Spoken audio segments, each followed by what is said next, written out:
C'est midi, contente de vous retrouver. Comme vous le savez, nous laissons toujours l'enthousiasme prendre le dessus sur les vicissitudes du quotidien. Merci de rester avec nous pour cette randonnée, car c'est midi. C'est midi, c'est maintenant. Et nous adorons notre public. Merci infiniment de votre présence.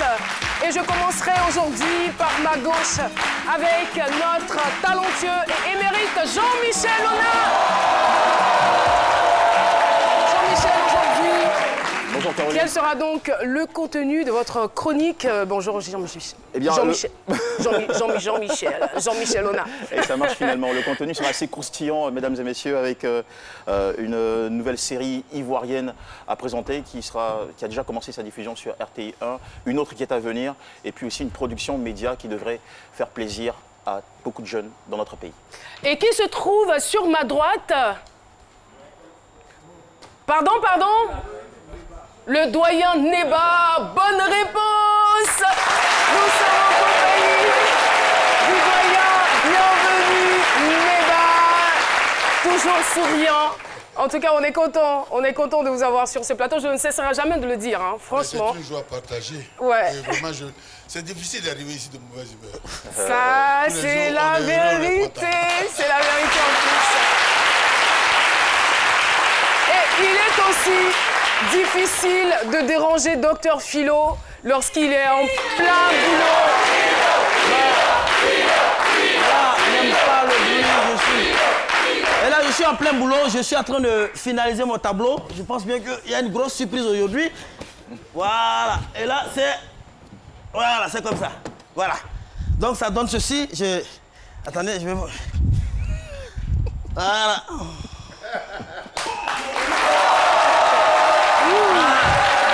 Non. En fait, tiens. Voilà, c'est bon. Pas du tout. Non, j'ai fait, c'est un peu votre grand frère imaginaire, en fait. Voilà, sinon, c'est pas vous-même. Bravo. Alors, docteur Philo, est-ce que vous pouvez nous confirmer que c'est vous qui avez fait ce tableau? Oui, j'ai toute la nuit, et là, même ça, j'ai même Paten Assemia ici encore. Ah bon? Oui, c'est Paten Assemia qui a la Paten. Franchement, c'est... Je travaille sur toute l'équipe comme ça, et voilà, c'est de là, c'est la représentation du boé au travail, et voilà. Vous-même, pour vous, là, c'est demain, je vais envoyer. Franchement, c'est mieux. C'est tant mieux. Merci beaucoup, docteur Philo. Eh bien, vous l'avez certainement deviné, nous allons nous intéresser aujourd'hui au métier de peintre, artiste peintre. Et celui que nous aurons le privilège de recevoir, laissez-moi vous dire que c'est vraiment le Drogba Didier de la peinture en Côte d'Ivoire. Et il fait la fierté sur le plan international. Il est adulé par tous ces puristes internationaux ivoiriens. Je fais partie du top 10 africain des artistes peintres en vogue. Son nom, c'est Aboudia. Dans quelques instants, nous le recevrons sur ce plateau. Mais avant, voici son portrait. Notre invité du jour se nomme Abdoulaye Diarra-Souba. Sur ses toiles, vous le retrouverez sous la signature de Aboudia. Son histoire commence à Abengourou, dans la capitale de l'Indénié, où il voit le jour le 21 octobre 1983. Après le collège catholique Kirman d'Abengourou, il rentre au Conservatoire régional des arts et métiers, ensuite au Centre technique des arts appliqués de Bingerville. Une fois son brevet de technicien des arts appliqués en poche, Aboudia tente de rentrer à l'école des beaux-arts à l'INSAC. Il essuie un refus catégorique des responsables de cet établissement. C'est là qu'il se souvient que son père également ne voulait pas qu'il embrasse cette carrière. Que faire? Ce fut le début de la galère. Mais comme le dit un proverbe africain, la patience permet d'atteindre le ciel. Découvrez la suite de l'histoire de Aboudia dans C'est midi avec Caroline.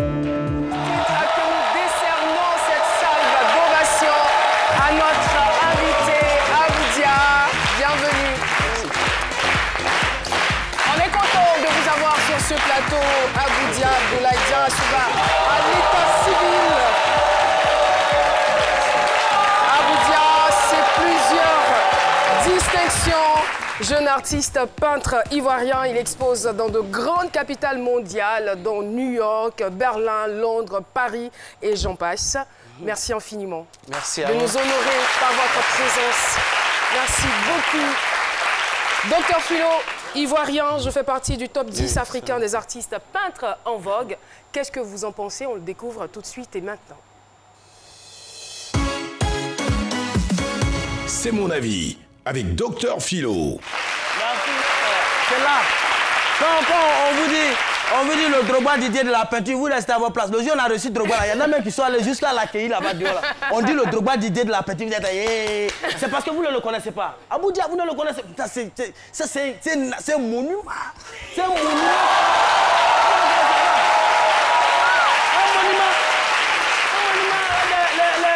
M23, quand c'est le milliard, vous allez l'accueillir à l'aéroport. Celui-là, vous à partir d'aujourd'hui, quand il va rentrer au pays, allez-y l'accueillir. C'est un monument qui est là, c'est un artiste. On dit l'artiste, c'est. En fait, sur la base même de la création du monde, on néglige un peu les artistes peintres. Quand on dit l'écriture, les hiéroglyphes à l'époque, qui a vu l'écriture là? C'est les peintres, c'est des artistes qui ont caricaturé ces choses-là, toutes ces images. Aujourd'hui, ça nous permet de nous retrouver, l'histoire. Merci de me comprendre.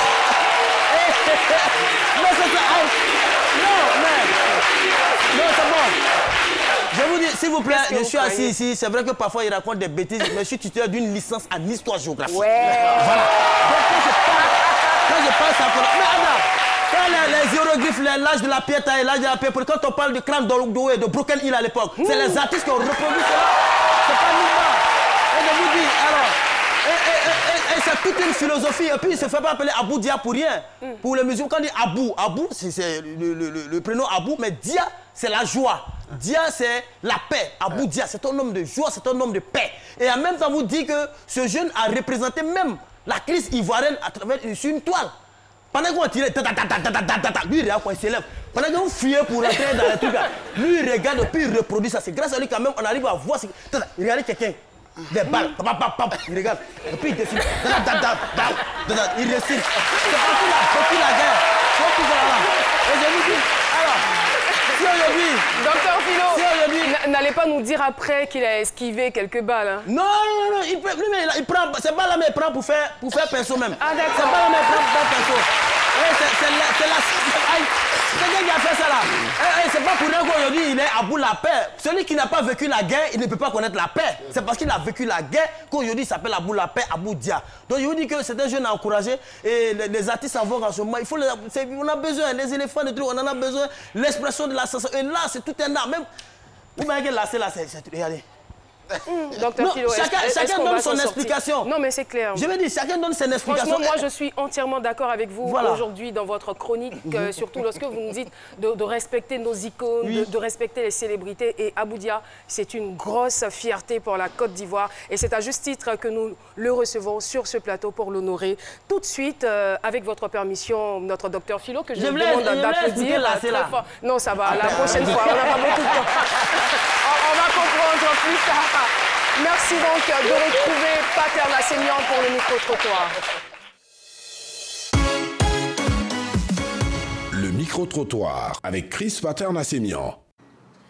Salut Caroline, je me trouve devant l'Institut national supérieur des arts et de l'action culturelle INSAC, c'est à Cocody.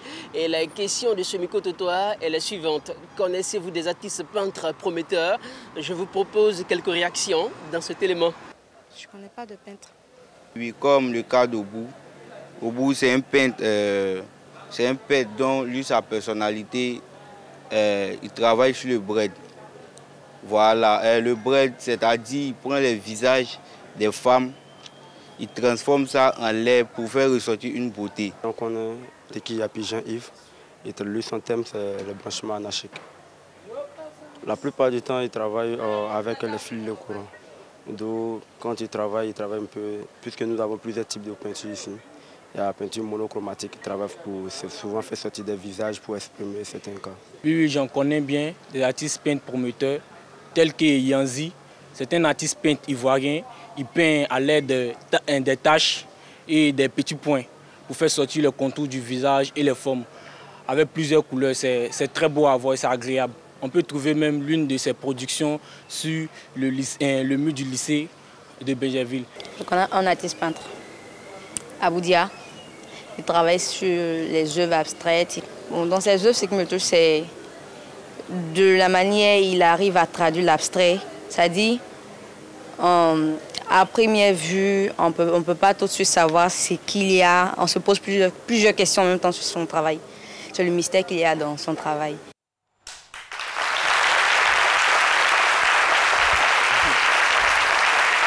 Et voilà, Aboudia est notre invité sur le plateau de ce midi, notre invité témoin. Donc 2017, le 7 avril plus précisément, il remporte le prix We Are à l'université de Cambridge, School of Weston, c'est aux États-Unis. Ouais. J'ai envie de dire félicitations. Merci. Et Aboudia, c'est aussi plusieurs expositions, comme je l'ai déjà signifié.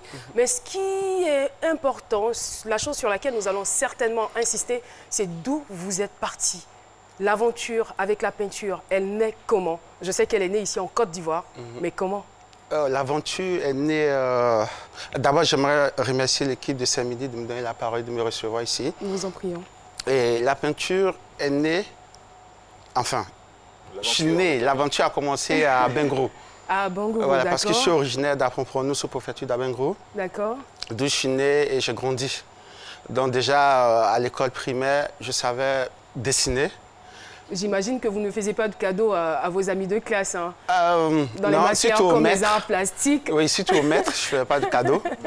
Parce qu'on me prenait des tout petits pour me mettre sur les tables et puis je dessinais par exemple la banane ou il fallait illustrer les dessins qui étaient dans les livres pour qu'en classe on puisse déjà parler et tout. Et moi je le faisais et le maître il faisait, comment on appelle ça, économiser, enfin il disait aux gens de cotiser, voilà. De cotiser 5 francs, 10 francs, et après, on me remettait ça. Ouais. Ça a commencé tôt. Ça a commencé tôt. Ouais, le maître a encouragé. Voilà. D'accord, donc ça démarre comme ça. Et puis, plus tard, vous allez donc vous retrouver au collège catholique Kirman d'Abengourou, où vous rentrez donc au conservatoire régional des arts et métiers, c'est bien cela. Oui, oui. Ensuite, au centre technique des arts appliqués de Bingerville. Après votre brevet, justement, ce qui s'est passé, vous essayez d'entrer à l'INSAC et vous essuyez un refus. Moi, j'aimerais savoir pourquoi. Moi-même, je ne saurais l'expliquer, mais nous qui venons du Centre technique des arts appliqués, on devait passer un test, juste un test pour entrer à l'INSAC, qui est l'Institut national de l'action culturelle des arts de Côte d'Ivoire. Et on arrive pour faire le test. Et d'aventure, on est dans une salle, donc le directeur va demander mais d'où venez-vous et tout. Donc nous on dit on vient du Centre technique des arts appliqués. Normalement ça devait être facile puisque c'est une continuité. Le directeur qui nous regarde à l'époque, je ne l'en veux pas, je dis c'est juste ce qui s'est passé que je dis, que vous qui venez du Centre technique des arts appliqués de Bingerville, vous êtes des chiens, vous êtes faits pour la rue. Quelqu'un qui vient d'avoir 14 de moyenne à l'époque avec 22 matières et qui est premier de sa promotion, on vient lui dire qu'il est fait pour la rue. Je l'ai regardé et puis je lui ai dit que... Vous n'étiez pas dans un test psychotechnique où il vous posait une question juste pour évaluer votre... Non, non, ce n'était pas un test psychotechnique. D'accord. Mais c'est sur quelle base? Vous avez été évalué sur quelle base alors? Non, ce n'était pas de l'évaluation en fait. Il y a beaucoup de choses qu'on ne peut pas expliquer sur le plateau. Voilà. Oui, allez-y. C'est une expression. Les gens qui sont formés au centre de Bingerville sont faits pour être automatiquement... dans la rue? Aller travailler. Aller travailler directement. Ah, d'accord. Suffisamment formés alors, en fait. C'est la bénédiction. Ils sont faits pour être mis sur le marché. Et ceux qui rentrent là ont la possibilité d'embrasser d'autres carrières, dont la carrière d'enseignant. Voilà. Ah, okay, c'est par rapport à ça qu'il a dit cette expression. Ah, il n'a pas compris ça. Merci beaucoup pour la précision. Oui, c'est bien pour la précision, mais nous, on est jeunes. C'est cela. On n'a pas Vous ne connaissez pas encore le jargon du métier. Le jargon qui est développé. Donc, tu es frustré, tu te dis, OK, plus tard, moi, je vais vous montrer que vous venez de perdre des éléments qui étaient bons vraiment à rentrer dans votre école. Parce qu'on peut dire, oui, vous qui venez du Centre technique des arts appliqués, on vous a formé pour que vous vous installez. Mais pour s'installer, il faut de l'argent, il faut un espace, il faut du matériel. Si on n'a pas tout ça, on rentre à l'INSAC pour faire la première, deuxième année, aller enseigner pour pouvoir avoir une situation quand même et pouvoir s'exprimer à travers ce qu'on fait. Donc quand on n'est pas, comme on appelle, le thème qu'on emploie n'est pas bien expliqué ou n'est pas adapté, voilà. C'était un peu difficile. Voilà, c'était un peu difficile. D'accord, j'imagine. Alors, vous allez peindre plus tard des thèmes relatifs aux enfants de la rue. Pour rester dans le domaine de la rue, hein. On vous a dit que vous étiez déjà prêt pour la rue, donc vous restez dans le domaine de la rue. Et pourquoi ce choix? Je ne pense pas que j'ai choisi, je l'ai choisi ce choix, mais je pense que c'est le choix qui est venu, qui s'est imposé à moi. Parce que quand j'ai fini, enfin, je n'ai pas fini au Conservatoire régional des arts des métiers d'Abengourou, je suis venu passer le test au Centre technique des arts appliqués. Donc j'avais dit à mon père que je voulais faire là. Donc il a dit non, il ne voulait pas parce qu'il lui-même il est enseignant. Mais ce n'était pas mauvais parce qu'un enseignant qui... Qu'est-ce qu'il enseigne comme matière? Non, il était, comme on appelle ça, instituteur. Voilà. D'accord. Instituteur. Donc, et son rêve, c'est de voir son fils devenir comme lui, ou un docteur, ou un médecin. Parce que, voilà, à l'époque, nos parents, quand tu dis à un père, tu vas être peintre, donc tu vas vivre de quoi. Donc, je suis venu à Abidjan, et c'est par rapport à l'histoire même d'Abidjan, traîner un peu avec les gars dans la rue, ou bien rester non, n'ayez pas peur, c'est votre histoire. Oui, n'ayez pas peur de dire aux yeux du monde que vous aussi, vous avez fait partie de la rue. Justement, oui, voilà. c'est une fierté. Oui, c'est une fierté, mais à un certain moment donné, on est juste passé par là. Voilà. Oui, on est juste passé par là parce que vous êtes 7 dans une entrée couchée, 7 000, vous ne pouvez même pas payer. Tu vois, le gars, le propriétaire, il vient fin du mois. Avant qu'il n'arrive, on a disparu, on est dans la rue jusqu'à ce qu'il parte. Donc, c'est de là qu'est venue en fait l'écriture. Parce que ce que j'écris aujourd'hui, ce n'est pas à moi, il faut le dire. Je l'écris parce que je l'ai vu. Sur les murs, vous voyez, en descendant du pont de Treichville, il y a un mur qui était là à l'époque dont les enfants s'exprimaient. Et à Bobo, un peu partout, vous voyez sur les murs, les enfants font des graffitis, il faut beaucoup faire attention. Avec le charbon, la craie, le kaolin. Donc moi, c'est comme ça qu'est venue en fait ma manière de travailler. Je me suis dit, bon, OK, on vient, on traîne un peu dans la rue, on est avec les gens, en peinture, il faut avoir une écriture. Qu'est-ce que je dois faire? Les gens, ils ont déjà tout écrit. Donc, je commence à regarder un peu autour de moi et je vois ces enfants qui disent, ah, si j'avais été à l'école, je serais devenu peut-être médecin. Donc, il dessine sa blouse blanche avec tout ce qui va avec. Ou la jeune fille qui dit, elle serait peut-être actrice, elle se dessine une petite scène. Je dis, ben, tiens, ça peut être intéressant. Pourquoi ne pas prendre ce que ces enfants, toutes ces inspirations, tout ce que ces enfants ont écrit, et ramener sur moi ma toile, parce qu'en tant que peintre, je pourrais avoir une certaine visibilité. C'est comme ça que j'ai récupéré cette écriture qui vient de ces enfants-là, qui exprime ce qu'ils ont à travers leur âme, le cœur et tout. Voilà, c'est là que je... D'accord. Alors, qu'est-ce que cela représente pour vous aujourd'hui de faire partie des top 10 des artistes africains les plus en vogue? Pour moi, c'est le début d'un travail qui commence. Parce qu'être dans le top 10, c'est bien, c'est vrai. Mais est-ce que dans 5 ans, dans 10 ans, je serai encore dans le top 10? Qu'est-ce que je dois faire pour maintenir ce cap-là? C'est déjà une récompense. Et cette récompense-là va à l'endroit de ces enfants-là qui ont écrit et que moi j'ai pris pour essayer de représenter. Et vous nous confiez que vous étiez auparavant à la 31e place. Oui, l'année passée, j'étais à la 31e place. L'année dernière, à la 31e place. Donc on se demande... comment vous avez fait concrètement, je veux dire, pour gravir les échelons, pour atteindre ce niveau-là? Comment est-ce que vous allez me dire, vous avez travaillé, mais vous avez travaillé comment? Bon, moi-même, je ne saurais le dire, mais parce que j'aime travailler, en fait. Moi, je ne travaille pas faire de la concurrence avec quelqu'un. Quand je travaille... C'est très bien. Ouais, quand je travaille parce que j'ai envie de travailler. Je travaille quand je veux, je travaille parce que j'aime travailler. Et la peinture, c'est la seule chose que je sais faire de mieux au monde. Mais de l'année dernière à cette année, est-ce qu'il y a eu soit peut-être une explosion dans la série de vos voyages ou bien une sorte de variation dans la teinte ou le contenu de vos tableaux qui pourrait justifier ce bond spectaculaire-là? Oui, il y a tout ça. Parce qu'il y a des maisons de vente qui prennent en fait tous les artistes qui regardent, qui sont comme des inspecteurs des arts, qui regardent à travers tout le monde entier des artistes qui jugent bons ou qui sont en train de devenir. Donc, ils font leur classement et ils se disent, bon, avec l'exposition ou les ventes aux enchères ou les collectionneurs qui ont acheté, bon, vous êtes à tel niveau. Donc vous avez beaucoup vendu. Oui, non, pas beaucoup vendu, mais vendre à certaines personnes, mais qui sont très, très puissantes dans le domaine de l'art et qui sont vraiment au top. Est-ce que généralement, vous connaissez les critères de sélection d'office? Oui, les critères, c'est ce qu'on a besoin. D'abord, avoir une technique. Moi, aujourd'hui, ma technique peut sembler banale parce que généralement, quand tu vas dans les salles d'exposition, on te dit « Ah, mais mon fils fait mieux que ça. » Non. Si. Et je lui ai dit, oui, votre fils fait mieux que ça, mais votre fils ne peut pas vendre ça. Parce que... Parce que votre fils ne s'appelle pas Aboudia. Non, pas qu'il ne s'appelle pas Aboudia, parce que Aboudia, de son âge, arrive à travailler comme un gamin de 5 ans, et ça, ce n'est pas permis à tout le monde. C'est quand même impressionnant. Comment vous faites pour vous mettre dans la peau? Comment vous faites pour reproduire ce qu'un gamin de 5 ans aurait reproduit? Je ne sais pas. C'est le travail. Je pense que c'est le travail, c'est le talent.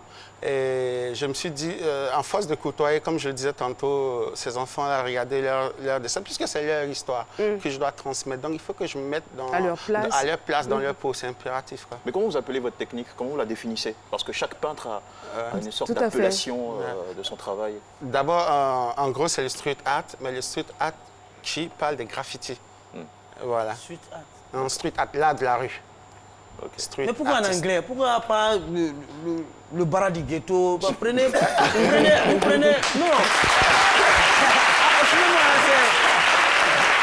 C'est ma conception de chose. Quelque chose qui l'a vu en bas du pont. Et ça appelait ça street art. Non, c'est pas moi qui appelle. C'est comme ça que ça s'appelle. C'est pas ce qu'on appelle aussi l'art naïf. Non, c'est pas la naïveté dans le gestuel. Mais là, naïf, c'est différent encore de ce que nous on fait. Pour citer un grand peintre de ce pays, Augustin Cassé, il fait de l'art naïf, Camille, Kouakou et tout ça. Donc c'est un peu différent. Mais dans le gestuel, on dira qu'il y a une certaine naïveté qui Alors, apparaît. pour répondre un peu à la question par rapport à comment on évalue, je crois qu'il y a des critiques d'art qui ont une certaine notoriété. Et quand ces gens-là vous évaluent, toutes les maisons vous reconnaissent comme telles. Et quand vous exposez aussi dans certains endroits, ça vous procure certains galons pour voir facilement. C'est par rapport à ça que chaque année, on estime que telle ou telle personne a gravi telle ou telle. Mais justement, comment vous faites pour gagner la confiance, on va dire, de tous ces pays et de toutes ces grandes capitales qui vous permettent d'exposer? D'abord, pour gagner leur confiance, il faut avoir confiance en soi d'abord. D'accord. Et puis, essayer de se démarquer, comme je l'ai dit. Moi, aujourd'hui, partout où vous allez partir, quand vous allez voir mon travail, sans même signature, vous verrez que c'est moi. Parce que je me suis démarqué de peut-être JM qui est là, qui fait la peinture aussi, de vous. Et moi, j'aime aussi travailler pour ne pas ressembler aux gens. Donc, du coup, j'ai des grandes toiles de 30 mètres, de 100 mètres, de 60 mètres, sur 1,50 m. Vraiment, c'est des pans de mur que je travaille à la main et au pinceau. Donc, du coup, ils se demandent, mais comment il fait ce gars-là pour faire ça? Parce que pour faire ce tableau, il faut au moins 2 ou 3 assistants ou 4 personnes. Et moi, je le fais seul. Vous arrivez à le faire seul. Voilà. Allez-y, Jean-Michel. Moi, j'ai une petite question. Je voudrais me mettre dans la peau de parents qui ont des enfants à la maison qui savent très bien dessiner. À partir de quel moment on peut se dire, OK, ça y est, cet enfant-là, il a une vocation, il pourrait avoir un grand avenir dans le dessin. Et à partir de quel moment on peut le pousser vers une école d'art? Parce que c'est pas facile. Non, c'est pas facile.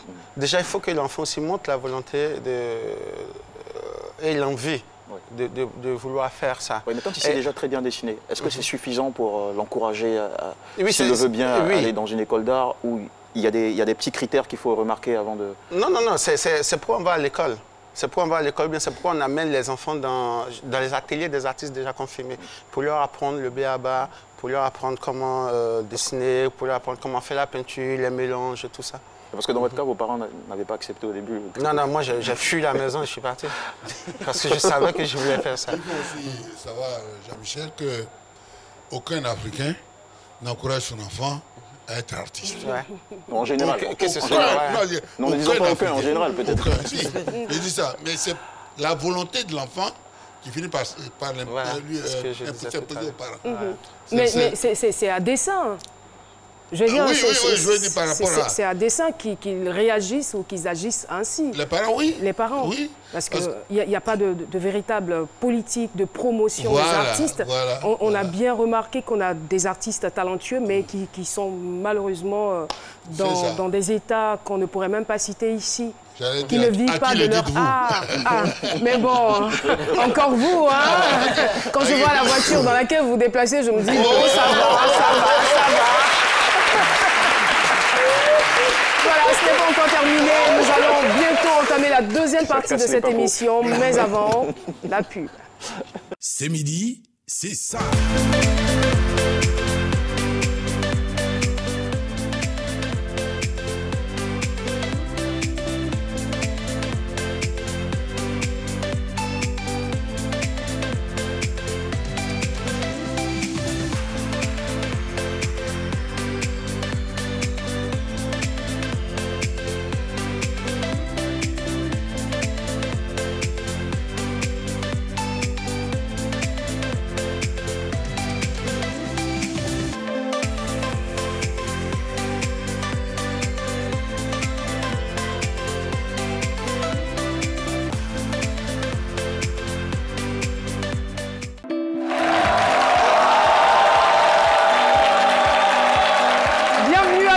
Si vous nous rejoignez sur le plateau de C'est midi, nous sommes en compagnie du sieur Aboudia, un artiste peintre classé parmi le top 10 des artistes peintres africains en vogue par le magazine Blue in Modern Painters, un magazine londonien. Et je vous assure que c'est le seul Ivoirien qui occupe cette place, justement. Le fait d'être le seul Ivoirien, quand on sait les grands noms d'artistes ivoiriens qu'on a ici en Côte d'Ivoire, qu'est-ce que ça vous fait à l'intérieur? Justement, je ne suis pas le seul, même si je suis seul. Parce que je représente c'est très bien la Côte dit, d'Ivoire et je représente les artistes ivoiriens. Donc c'est partagé.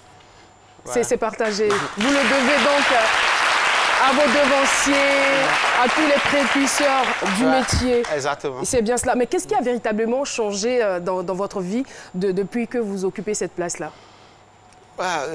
Plus d'expositions, plus de voyages, voilà, plus d'échanges culturels avec les autres. Et quand on entre dans le top 10, est-ce que ça permet également de vendre ces tableaux beaucoup plus chers?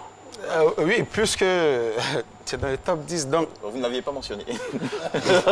Non, mais on parle plus de tableaux que de pécule, parce que...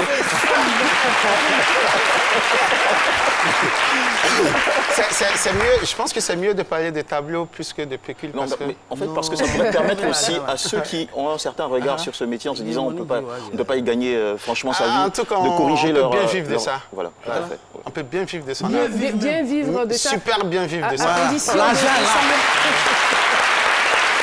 À condition de savoir se distinguer, comme vous l'avez dit, vous êtes parvenu à le faire. Vous n'avez pas voulu forcément copier ou faire du copier-coller. Vous avez fait les choses telles que vous les sentiez. Vous vous êtes dit, voici ce que j'ai envie de faire. Je suis passé par la rue. Je veux matérialiser les enfants de la rue et je veux me mettre dans la peau des enfants. Et ça a payé. L'originalité et l'authenticité ont payé. Oui, mais avant que... Mais aujourd'hui, c'est ce côté-là qu'on voit. Mais il y a eu plein de choses qui sont passées. Par exemple, à l'époque, quand je travaillais sur cette technique, je partais voir certains galéristes ici qui disaient non, écoute, c'est pas bien, va travailler encore. Ça, t'es trop en avance sur nous. Ça, c'est pas ici, c'est en Europe que ça va marcher. Mais on me chasse ce samedi là. Oui, mais le samedi prochain, celui-là quand même. Ouais, parce que moi, j'ai envie de réussir, j'ai envie de leur imposer ce que je suis en train de faire. Votre conviction. Voilà, ma conviction, parce qu'il n'y a personne qui viendra faire ça à ta place. Aboudia, vous êtes inspiré de l'âme, des aspirations, des rêves refoulés ou inaccomplis, inassouvis des jeunes de la rue, à travers les graffitis que vous avez évoqués, pour construire votre art aujourd'hui. Alors comment est-ce que, au niveau où vous êtes, vous redonnez à ces enfants-là ce qu'ils vous ont apporté? Très belle question. Je viens de finir une fondation d'aide aux enfants dans la rue, aux femmes seules. C'est un peu difficile parce que je sors tout de ma poche. Parce que pour moi, aider quelqu'un, c'est pas forcément aller voir Tata Caroline, papa, bienvenue, pour dire écoute, donne-moi l'argent, je vais aider. Non. Le peu que tu as, il faut le partager. C'est ça la vraie aide. En fait. Voilà. De toute façon, si vous venez me voir, je ne vais pas refuser. D'accord, donc je viendrai vous voir. Donc, l'argent que je gagnais, moi je prenais 10% et puis 90%, j'achetais un terrain et que j'ai construit. C'est bientôt fini, on va ouvrir, on va vous inviter. Donc, il y a... C'est super ça. Donc, la fondation s'appelle Aboudia Foundation. Donc, on a une piscine pour les enfants qui veulent apprendre à nager. On a une salle de théâtre pour les gens qui veulent faire du théâtre. Il y a une salle de peinture pour moi-même apprendre aux enfants et mes collègues aussi artistes qui veulent vraiment venir faire du bénévolat. Transmettre la passion de la porte est ouverte. Il faut que ce soit les enfants de la rue. Il faut que ce soit les enfants de la rue. C'est comme ça, quand ils vont faire ces grandes fondations-là, c'est les mêmes enfants des riches là, viens voir, on peut pas jouer à la peinture. Il faut leur prendre les enfants de la rue.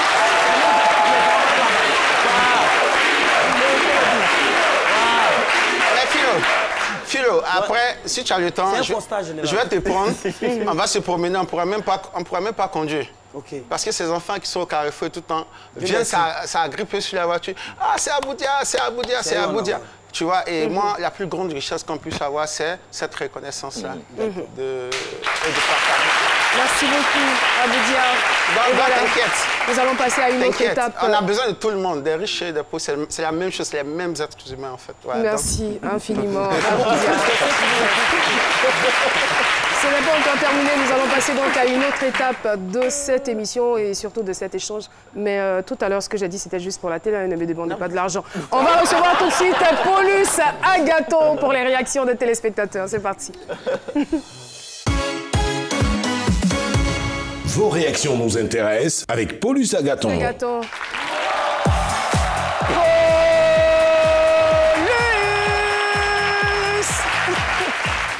Bonjour Caroline. Bonjour Paulus. Bonjour à toutes, bonjour à tous. Vous voulez me demander de l'argent? Non. Ça me rassure. Alors, merci pour vos différents messages sur la page Facebook C'est Midi. J'ai ainsi le message de Dominique Kwame qui dit « Depuis que vous figurez dans ce classement, qu'est-ce que cela vous a apporté ?» Beaucoup d'expositions. Beaucoup d'expositions, beaucoup de reconnaissance, plus de reconnaissance et beaucoup plus de galeries. D'accord. Franckio, il dit est-ce que le talent seul suffit à se faire un nom dans le domaine de la peinture? Sinon, quelles sont les astuces pour s'imposer dans ce secteur? Déjà, le talent, c'est la base. Et après, le travail et la reconnaissance vient seule. La créativité, comme vous avez dit, l'originalité. Exactement, l'originalité.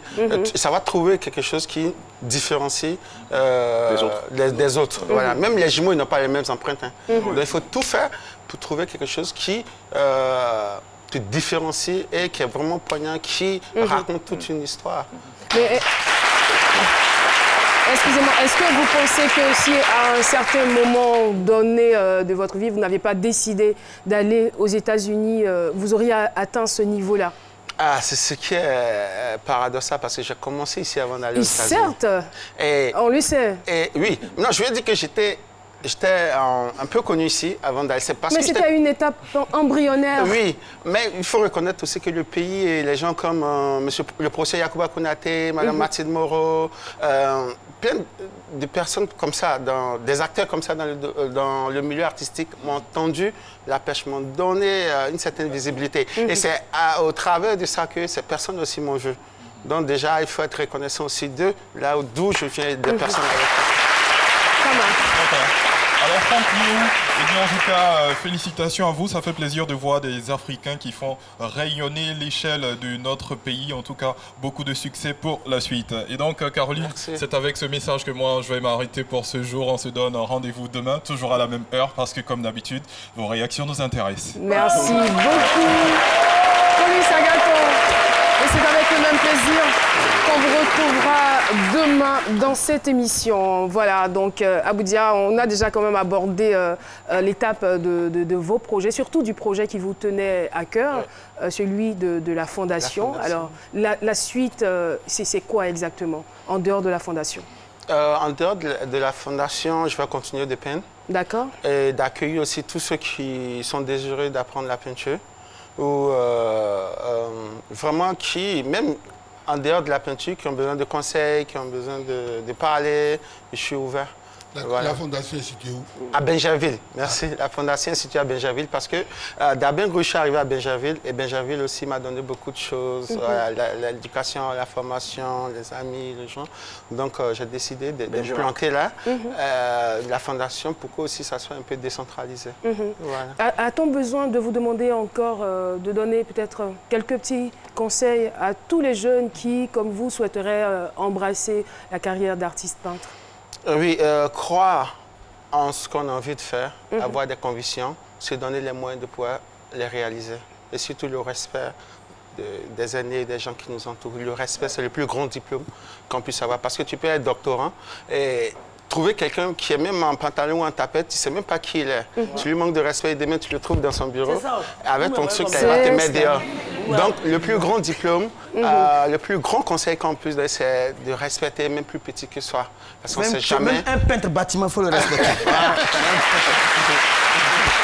Merci beaucoup pour ce sage conseil. On a été très heureux de vous recevoir à Aboudia sur le plateau de ce midi. Et puis on vous souhaite encore bon vent pour la suite, plein de succès dans tout ce que vous faites et continuez d'être la fierté pour cette génération africaine. Merci. Merci. Infiniment.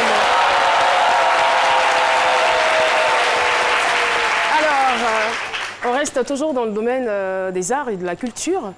Jean-Michel Onin, c'est avec un grand bonheur qu'on vous retrouve tout de suite et maintenant. Merci beaucoup, Caroline. C'est midi Média Ciné avec Jean-Michel Onin.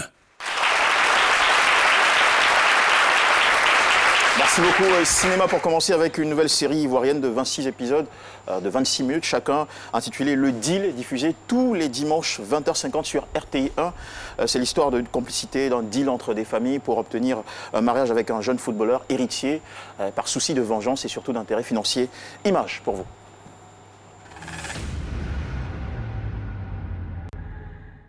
Vous savez très bien que papa n'a jamais été d'accord avec cette option. Il a résisté aux multinationales qui voulaient à tout prix racheter nos entreprises. Pour ma part, je ne suis pas d'accord. Et c'est mon dernier mot. Si vous ne voulez pas régler définitivement ce problème d'héritage, je vais le faire pour vous. Et surtout sans vous aviser. J'espère qu'on ne sera pas plus d'un an jusqu'à là. T'inquiète. J'ai déjà entendu parler de ce gars-là, il est réglo. Ton frère est très têtu. Dis plutôt qu'il est lâche. Il est lâche comme son père d'ailleurs. Ne parle pas comme ça Ce de n'est ton pas père. mon père. Ce n'est pas mon père.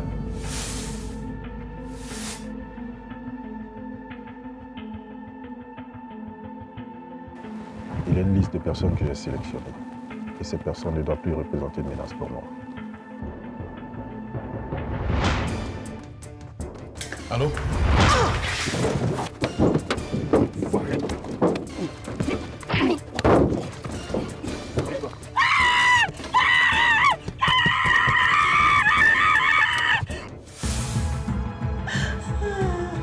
Max!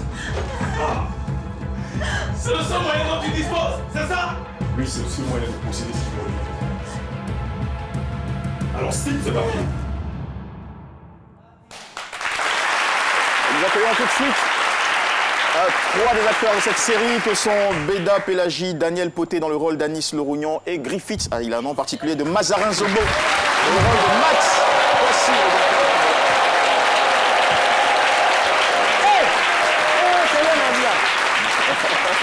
Merci de les encourager jusqu'à ce qu'ils nous rejoignent sur ce plateau. Bienvenue.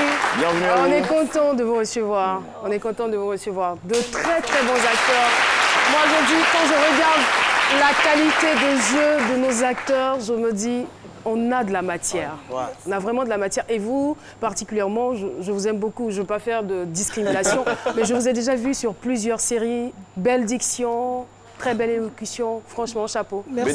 Chapeau à vous aussi et à vous, madame.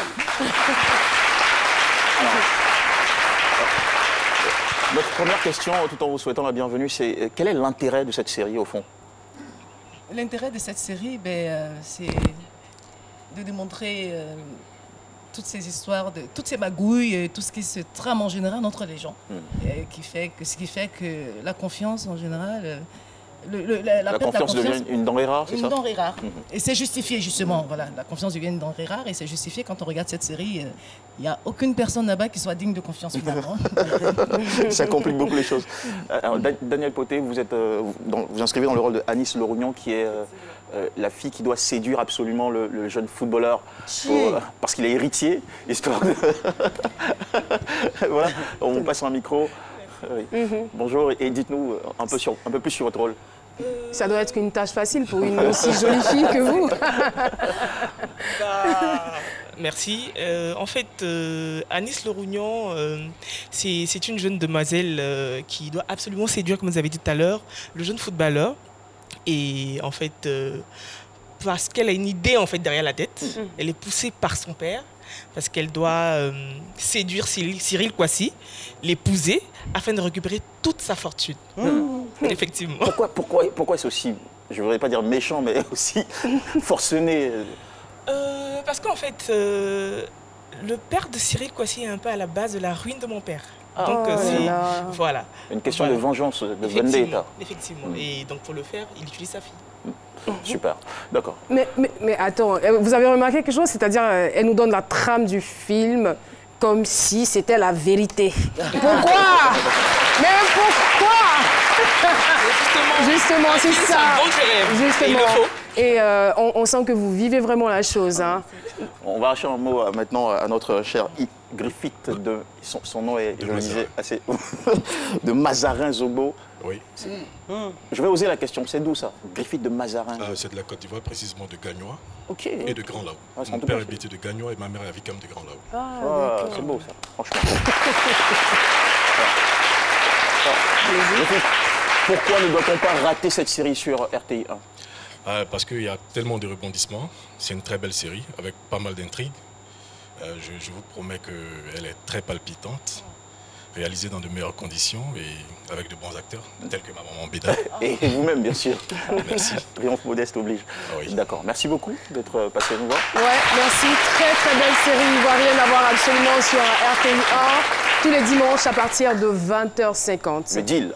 Le deal. Et la rediffusion? La rediffusion? Lundi à 10h05. Lundi à 10h05 minutes. Merci infiniment d'être passé sur notre plateau. Béda Pélagie, Poté Daniel, Griffith de Mazarin Zobo. Et voilà, le cinéma est toujours en marche en Côte d'Ivoire. C'est pas Jean-Michel qui dira le contraire. Du tout, ma chère Caroline. Alors, Univers Média maintenant pour poursuivre avec une nouvelle production qui s'appelle Shine 2019. C'est un concours musical, Caroline, pour hisser de jeunes talents ivoiriens. La particularité de cette production, c'est qu'ils compétissent pas sur des reprises ou des interprétations, mais sur leur propre composition originale. Donc c'est assez authentique. Et ils le font devant un jury. Voici un visuel illustratif.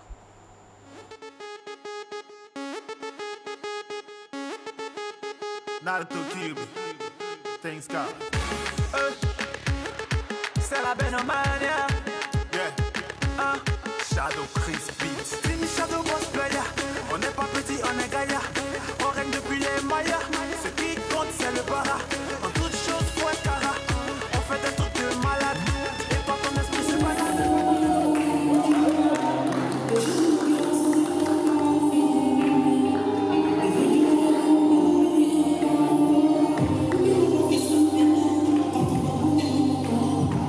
L'étape la plus importante, le moment décisif.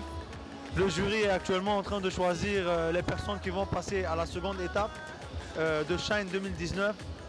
Il y en a qui sont très doués et il y en a qui vont partir, mais le chemin ne s'arrête pas là. Il faut persister. La réussite ne vient pas du premier pas. Il faut faire et encore faire pour pouvoir réussir. Et voilà. Avant le phase finale, nous recevons ici en plateau sur ce midi la pétillante productrice de Shine 2019, mademoiselle Kiziman, s'il vous plaît. Merci de m'accueillir.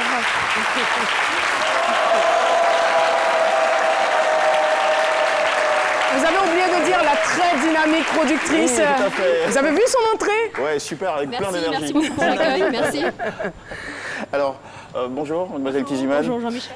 Notre question en premier, et surtout adressée à vous, c'est quelle est la motivation qui vous a poussé à lancer cette production Shine 2019? Alors la première motivation, c'est que j'ai eu moi aussi des rêves auparavant et j'ai voulu qu'on m'aide pour réaliser mes rêves. Alors moi, aujourd'hui, je fais Shine pour aider aussi toute la jeunesse ivoirienne qui a des rêves et des ambitions. Et c'est pour ça que je lance Shine, pour les aider à réaliser leurs rêves. Qu'est-ce qu'il va gagner le vainqueur de Shine 2019? Le groupe vainqueur ou l'artiste vainqueur? Le vainqueur, il va gagner bien entendu un chèque qui va le permettre de démarrer une carrière. Oh super, voilà. Et aussi, possible d'avoir le montant du chèque. Pour l'instant, non, on n'a pas exactement le montant du chèque. Non. Mais c'est beaucoup d'argent quand même. Quand même, pour démarrer une carrière, oui. Ok, ça marche, c'est rassurant. D'accord. Merci. Merci beaucoup et bon vent à Shine 2019. Merci à vous. Merci beaucoup. Merci beaucoup. Merci beaucoup. Merci beaucoup Jean-Michel Onin. On se retrouvera le vendredi pour l'invité spécial, n'est-ce pas? Mais avant, nous avons un autre invité. On le recevra juste après la pub. Tous ceux qui ont profité, ils se sont abonnés. Toi aussi tu peux essayer, vraiment tu auras tout gagné, Joe. Le bonheur que tu cherches là, ça dépend de toi. Le bonus que tu cherches là, ça dépend de toi. L'internet que tu cherches là, ça dépend de toi. Tout ce que tu cherches là, ça dépend de toi. Ça est dans ta main. En 2019, le choix vous appartient. Rejoignez le réseau Move et profitez. Merci infiniment, public de ce midi. Il se nomme Kouablan Omer Affian. Il est technicien en froid, président de l'Union nationale de techniciens professionnels de froid de Côte d'Ivoire. Et voilà, il fait donc son entrée sur notre plateau. Merci beaucoup, merci infiniment. C'est bon quand même d'avoir le soutien de ses pairs. Alors, les métiers de cette branche sont très variés, il faut le dire. On a les frigoristes, agents de maintenance, monteurs, dépanneurs, électromécaniciens, n'est-ce pas? Quand on parle de froid. Oui, bienvenue sur notre plateau. Merci. Avec vous. Je voudrais dire merci à tout le monde. D'accord. Voilà. D'accord, c'est très gentil. Alors avec vous, on parle de la sensibilisation des techniciens en froid de la population sur l'utilisation des fluides frigorigènes. Avant toute chose, il faut pouvoir définir donc le terme. Fluides frigorigènes. Voilà. Alors, les fluides frigorigènes, c'est simplement les réfrigérants qu'on met dans les climatiseurs et les frigidaires. Voilà. Donc ces fluides frigorigènes-là ont connu beaucoup de changements. Alors, ces changements-là font qu'aujourd'hui, nous avons des difficultés sur le territoire national comme international. Il y a des fluides frigorigènes qui sont déjà enlevés même carrément, mais on a ça, on se retrouve avec ça ici encore. Et pourquoi vous avez décidé donc d'entamer cette campagne de sensibilisation des techniciens et aussi de la population? Oui, mais la population n'est pas informée et les techniciens que je représente aussi, la plupart des techniciens là n'ont pas fait d'études appropriées à ce domaine-là. Donc, il est important de les informer et de les former par la même occasion, de leur dire de venir à l'unisson pour pouvoir faire des formations adéquates. Allez-y. Quels sont les dangers que courent les utilisateurs face à cette situation? Ben, les utilisateurs, le danger, c'est le danger monétaire. En fait, ils vont griller beaucoup de moteurs, ils vont changer beaucoup d'appareils parce que le gaz qui est sur le marché n'est pas bon. Donc, ils vont toujours changer et puis accuser les techniciens que nous sommes. Et quelle sera donc la résultante de cette campagne de sensibilisation? Ben, nous sommes là aujourd'hui, ça fait près de 15 ans que nous menons ce combat-là. Nous avons une base de données, très très outillée dans tout le territoire pour pouvoir faire ce travail-là. En fait, nous avons mis deux axes. Nous avons permis à tout le monde de voir la différence entre les techniciens qui sont formés dans ce sens-là et ceux qui ne sont pas formés. Vous voyez la tenue que je porte en fait. C'est une tenue nationale qui permettra de distinguer un technicien froid formé avec le logo et puis le nom. Quelqu'un ne peut pas venir chez vous, quelqu'un peut pas venir chez vous et puis vous ne connaissez pas son nom. Merci. Alors que par l'accoutrement, on peut déjà voir qui est la personne qui est en face. Déjà vous distinguer à travers la tenue et aussi mettre à disposition les tarifs pour ne pas se faire gruger. En tout cas, merci beaucoup d'être venu sur notre plateau. Et nous saluons l'Institut de formation Sainte-Marie d'Abobo avec nous dans ce studio. L'Union nationale des techniciens professionnels de froid de Côte d'Ivoire et le fan club C'est Midi. L'émission est terminée. Merci de suivre le journal de 13h avec Juliette Oya et de rester bien sûr sur RTI, la chaîne qui rassemble et qui a les meilleurs programmes. On se retrouve demain pour un autre numéro de C'est Midi.